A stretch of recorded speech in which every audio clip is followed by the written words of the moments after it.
इस कार्यक्रम के पुण्यार्जक हैं पवन सरोज पाटनी, रवि ज्योति पाटनी, प्राची प्रथम, रोहित नेहा पाटनी, नमन, ऋत्वी पाटनी, रुचि रितेश जी काशलीवाल, जिया, रूही, कृतांश गुवाहाटी।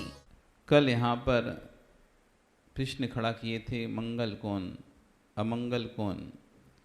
जो तुम्हारे लिए मंगल दिख रहा है किसी के लिए वो अमंगल है, जो तुम्हारे लिए अमंगल है वो किसी और के लिए मंगल है। पदार्थ को देखकर द्वेष भाव आ रहा है, अमंगल भूत परिणाम है। आप मंगल हैं क्या मंगल हैं? आप अच्छे हैं या खराब हैं? कैसे हैं? हैं? अच्छे हैं? पक्का अच्छे हैं? खुद ही जब दर्पण के सामने खड़े होते हैं तो नाक क्यों सिकुड़ते हैं? अरे मेरा चेहरा अच्छा ही लग रहा,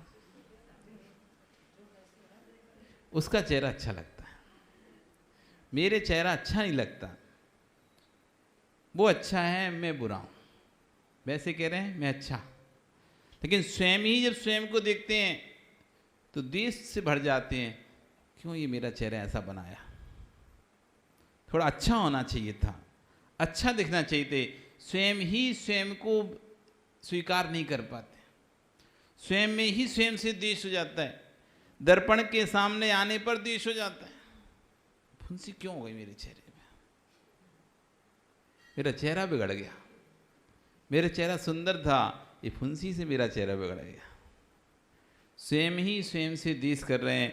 कांच को देखकर द्वेष भाव आ रहा है, पदार्थ को देखकर द्वेष भाव आ रहा है, नाम सुनकर द्वेष भाव आ रहा है, स्थापना देखकर द्वेष भाव आ रहा है। कोई वस्तु किसी ने कहीं स्थापित की, क्यों की इसने स्थापित? क्यों की? परिणाम खराब हो रहे हैं। आचार्य कह रहे हैं वस्तु अमंगल नहीं है, तुम्हारे भाव की जो प्रकृति है वो अमंगल भूत है। प्रकृति को सुधारो, परिणामों को सुधारो। शीत का मौसम आते ही ठंडी लगने लगती है, ठंडी लगती है ना, तो क्या करते हो? अरे बहुत खराब मौसम चल रहा है, बहुत ठंडी है, बहुत ठुठर रहे हैं, तो भैया ठंडी का स्वाद ही ठुठारना है। बहुत गर्मी हो रही, बहुत गर्मी, मौसम बहुत खराब है, हे भगवान ऐसा मौसम क्यों आया है? मौसम को गालियां दे रहे हैं। इतनी बरसात क्यों हो रही है? कितना कीचड़ हो रहा है, निकलने की दिक्कत होती है, जगह जगह पानी भर गया है। बरसात को खराब कर बोल रहे हैं, मौसम को खराब बोल रहे हैं, गाली दे रहे हैं, इतना ठंडा मौसम क्यों हो गया? अरे मौसम का तो अपना स्वभाव ही ठंडा होना है, मौसम का अपना स्वभाव ही गर्म होना है, वो तो अपने स्वभाव में ही है। ठंडा मौसम तो ठंडा ही रहेगा ना। तो आश्चर्य करें, मौसम को देखकर तुम्हारा धर्म बदल रहा है। मौसम ने तो अपना धर्म नहीं छोड़ा, लेकिन तुमने जरूर अपना धर्म छोड़ दिया। अब तुम्हें मौसम अमंगल भूत दिख रहा है। जब यही गर्मी पड़ रही थी तो वही एसी मंगल भूत अच्छा सुहाना लगता था, वही पंखा सुहाना लगता था, और जैसी ठंडी पड़ी उसी को कहने लगे किसने चलाया पंखा? पहले कह रहे थे किसने बंद किया पंखा? जब गर्मी लग रही थी तब क्या बोल रहे थे? किसने बंद किया पंखा, नाम बता। लड़ने तैयार हो रहे थे, अब लड़ने तैयार हो किसने चलाया पंखा, नाम बता। मौसम ने अपना प्रभाव नहीं छोड़ा। गर्मी में वो अपना गर्मी दिखा रहा था, ठंडी में वो अपनी ठंडी दिखा रहा था, लेकिन किसी ने स्वभाव छोड़ा है। थे मनुष्य, तूने अपना स्वभाव छोड़ा। तेरा स्वभाव दोनों में शांत रहना था, ना तू उस समय शांत रह पाया, ना इस समय शांत रह पाया। एक प्रकार का संतोष नहीं, जितने प्रकार के संतोष भाव हैं उतने अपोजिट कर दो, उतने प्रकार के संतोष भाव हैं। हम बस एक चीज़ पे देख लेते हैं, नहीं हम तो पैसे, हम तो संतुष्ट, हम कोई आय हत्या नहीं करते पैसे संबंधी, हम ज़्यादा वो नहीं करते, कमाते नहीं, अपना उतना ही कमाते हैं। कोई कहता नहीं नहीं हम पास ज़्यादा परिणाम संतुष्टि है। तो एक दो प्रकार का संतोष नहीं है।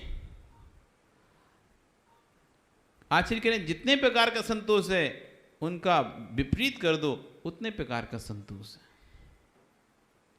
कोई किसी रूप से संतोष को धारण कर सकता है, कोई किसी रूप से संतोष धारण कर सकता है, कोई किसी रूप से संतोष को प्राप्त कर सकता है, कोई किसी रूप से।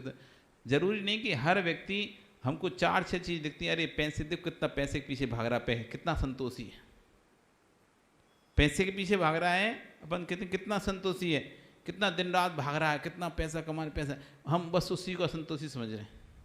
ये देखो कितना पैसे धन इकट्ठा करने में लगा है, धन इकट्ठा करने लगा है, इसी असंतोष में उसको हम असंतोषी समझ रहे हैं। एक ही प्रकार का संतोष नहीं है, अनेक प्रकार का संतोष। कोई नाम से असंतुष्ट है, उसे अपने नाम सुनने का, कोई अपने बेटे से असंतुष्ट है, कोई अपने पति से असंतुष्ट है, कोई पिता से असंतुष्ट है। कितने प्रकार का संतोष है। आचार्य कह रहे हैं जितने प्रकार का संतोष भाव है उतने ही को विपरीत कर दो तो उतने ही प्रकार के संतोष भाव हो जाते हैं। इसकी व्याख्या की आवश्यकता है, संतोष भाव के व्याख्यान की आवश्यकता है। बेटा पिता से असंतुष्ट है, उसको आपसे असंतोष था, उसके बारे में आप पड़ोस में चर्चा, आज आचार्य नीति की बहुत अच्छी बात कर रहे हैं कि घर में यदि आपके किसी व्यक्ति कोई आपसे, आप किसी व्यक्ति से असंतुष्ट हैं, घर में किसी से आपकी नहीं बनती है, या कोई व्यक्ति आपकी बात नहीं मान रहा घर में, परिवार में, बेटा हो, बहू हो, पिता हो, पति हो, अथवा और कोई सदस्य हो घर का, तो घर का सदस्य यदि आपसे असंतुष्ट है या आप उससे असंतुष्ट हैं तो कभी उसकी चर्चा पड़ोसी से मत करना, पड़ोसी से उसकी चर्चा करने मत जाना, पड़ोसी से उसकी बुराई करने मत जाना। होता यूँ है कि घर में थोड़ी सी कुछ होती है तो हम दूसरे को बताते हैं घर की बातें कि हमारे घर में वो ऐसा कर रहे हैं, मान ही नहीं रहे। तो आश्चर्य कर रहे हैं, ऐसा करने से आप अपनी ही हंसी कराते हैं। यदि पिता कहता है कि बेटा मेरी बात नहीं मानता, बेटा गलत रास्ते पे जा रहा है, दूसरे को कहता है, तो आचार्य भगवान कह रहे हैं कि आप जिससे कह रहे हो वो खोजेगा बेटा है किसका, तुम्हारी परवरिश में कमी है, तभी तो बेटा गलत रास्ते पे गया है। यदि तुम्हारी परवरिश सही होती तो बेटा गलत रास्ते पे नहीं जाता। कहीं ना कहीं तुमने अपने बेटे पर ध्यान नहीं दिया है, किसी ना किसी समय पर या किसी ना किसी एक ऐसे मोड़ पर तुम अपने व्यापार में व्यस्त रहे होगे। जब बेटा आपको चाहता था, आपका अटेंडेंस चाहता था, लेकिन उस समय आपने नहीं दिया तो गलत राह पर निकल गया। आप अपनी ही हंसी दूसरे से करा रहे हैं। और जो लोग अपने घर की बात दूसरों को बोलते हैं वो सबसे बड़े हत्यारे हैं, वो अपने परिवार के भावों की हत्या करते हैं। जब उसे पता चलता है कि मेरे ही घर के लोग मेरी ही बात 4 लोगों को बता रहे हैं, तो उसका अंदर से आपके प्रति प्रीति एकदम खत्म हो जाती है। आपके प्रति जो उसका थोड़ा बहुत लगाव रहता है वो भी खत्म हो जाता है। आचार्य भगवान यहाँ पे कह रहे हैं, अपने बेटे की शिकायत पड़ोसी से करने मत जाना। यदि करने जा रहे हो तो इसका तात्पर्य समझो, जैसा बीज होगा फल में स्वाद वैसा ही आएगा। अब आप अपनी सोचो मैं कैसा हूँ। बेटा आपसे असंतुष्ट है तो उसकी शिकायत करने मत जाइए, आप तो ये खोजिए कि बेटा तेरे से असंतुष्ट है क्यों। जो असंतुष्ट है वह हिंसक है।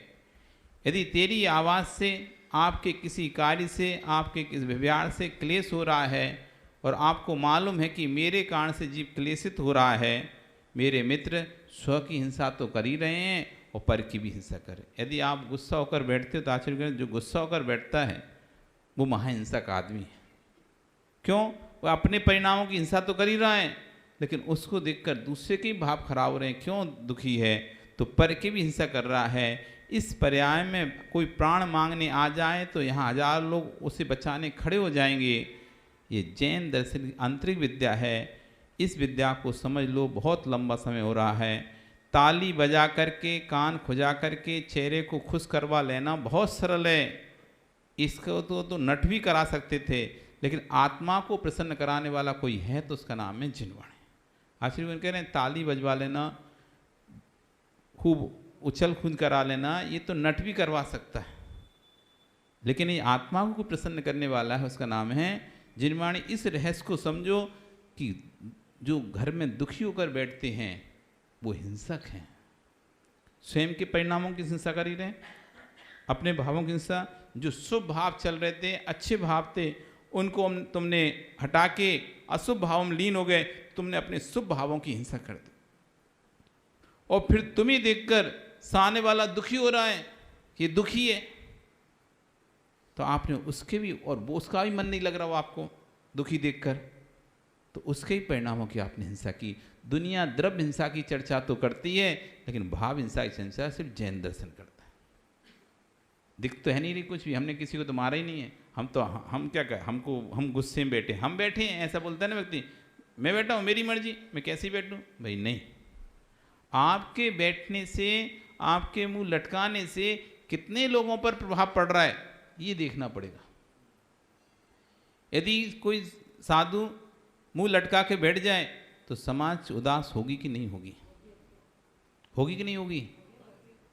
तो साधु ने स्वयं की हिंसा तो करी अच्छे भावों की, साथ में समाज के इतने लोगों के जो परिणाम उसको देखकर प्रशस्त होते थे, उसकी वाणी सुनकर प्रशस्त होते थे, अच्छे लगते थे, उन सबके भी चेहरे उदास कर दिए, उन सबके भावों में विकलता पैदा कर दी, इतने सारे लोगों की हिंसा कर दी। ऐसा एक शब्द बोल दिया उसने, आप उसे देखते क्यों नहीं हो, आप उसे समझाते क्यों नहीं हो, वो ऐसा बोलता है। अब इतने सारे लोगों के अंदर जो प्रशस्त भाव चल रहे थे, अब उनके अंदर वो प्रशस्त भाव चले गए, उसके बदले के भाव आ गए। उसको ऐसा बोलेंगे पंजा के, उसको ऐसे डांटेंगे, उनके जो शुभ भाव थे ये सब नष्ट हो गए, सब अशुभ भाव में परिवर्तन हो गए। इसलिए आचार्य कह रहे हैं, जो रूठता है, दुखी हो रहता है, वो स्वयं का हिंसक तो है ही, पर का भी हिंसक है।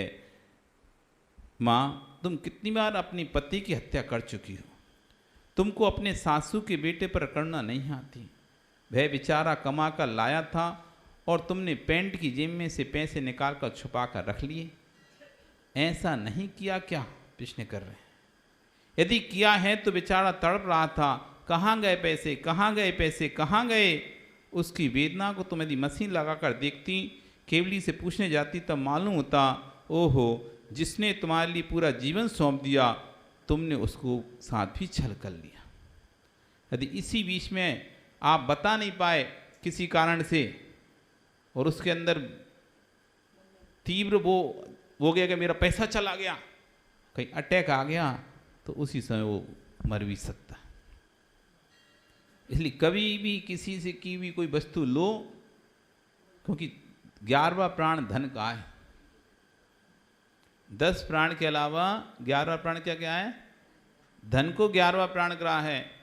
आपने किसी के धन का हरण किया तो आपने उसके प्राणों का ही हरण किया है। किसी धरोहर का, किसी की वस्तु का बिना पूछे आपने ले लिया।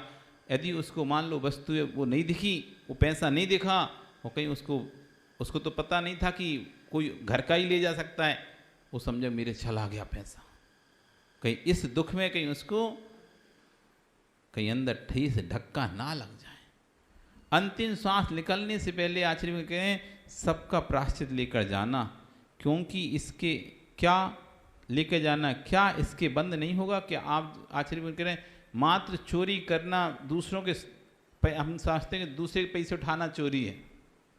अपने भी घर में बिना पूछे, जिस पर हमारा अधिकार नहीं है, बिना पूछे हम वो वस्तु उठाकर रख देते हैं, वो भी चोरी ही है, उसका भी बंद होता है। आप बोलो हमारा घर का सामान, भाई ठीक है घर का सामान तुम्हारा है, लेकिन किसका अधिकार है पहले ये देखना पड़ेगा आपको। आपका स्वयं का अधिकार है या आपके पति का अधिकार है? गाड़ी की चाबी घर में ही है, लेकिन आपने छुपा दी, जैसे कि नहीं जा पाए, तो आपको चोरी का दोष लगेगा। पैसा था, आप कवर्ड में रखा था, लेकिन आपको पता है कि सामने वाले ने गिन के रखा है और उसको कभी भी जरूरत पड़ सकती है, उसने आपको नहीं अधिकार दिया है कि इसमें से कभी भी निकाल लेना, और आपने फिर भी धीरे से कवर्ड खोल के पैसे निकाल लिए, तो आपका चोरी का दोष लगेगा। तो आचार्य बंद होगा कि नहीं होगा? बंद होगा। यदि जैन सिद्धांत को मानते हो तो पर के घर में डाका डालने पर जो पाप का बंद होगा, वही पाप का बंद पति की जेब से पैसा निकालने पर भी होगा। पर के बाणों की रक्षा करने वाले कोटि कोटि जीव मिल जाएंगे। पर के बाणों से रक्षा करने वाले कोटि कोटि जीव मिल जाएंगे, परंतु निज के भावों के बाणों से निज की रक्षा करने वाला कोई नहीं मिलेगा। हम दूसरों की रक्षा करने के लिए तो हमेशा तत्पर रहते हैं, दूसरों की रक्षा करने के लिए उसको समझाने के तैयार रहते हैं, भैया ऐसा मत करो कर्म का बंद हो जाएगा, ऐसा मत करो पाप लगता है, ऐसा बनने से असाता कर्म का बंद होता है। लेकिन आखिर में पर को समझाने वाले कोटि कोटि जीव मिल जाएंगे, लेकिन निज को समझाने वाला कोई नहीं है कि मैं ऐसा करूँगा तो मुझे भी तो पाप का बंद होगा।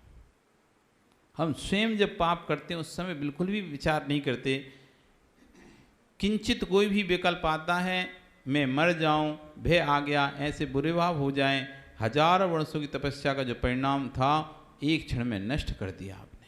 आप जो जितनी पूजन पाठ कर रहे हो, आशीर्वाद करें कि आप जो पूजन पाठ से, उपवास आदि से, जो तपस्या से जो फल संचित कर रहे हो पुण्य का, यदि आपके अंदर ऐसा भाव आता है घर में रहते रहते, इससे अच्छा तो हम मर जाते, काय को शादी कर ली हमने, इस घर में आने से अच्छा तो हम तो मर जाएं, ट्रेन से खून कर मर जाएं, गाड़ी में कट कर मर जाएं, ऐसे जहर खा कर मर जाएं। लड़ाई में आपस में गुस्सा आता ना, तब ऐसे परिणाम करते ना, रहने नहीं हमें तो मार दो, जहर दे दो, इस तरह की तो आचरण करें। जो आपकी वर्षों वर्षों की तपस्या है वो एक क्षण में नष्ट हो जाती है। ऐसे खोटे परिणाम, क्योंकि वर्षों तक आप पूजा पाठ किए और आपने एक पंच इंद्रिय की हत्या के भाव तैयार कर लिए।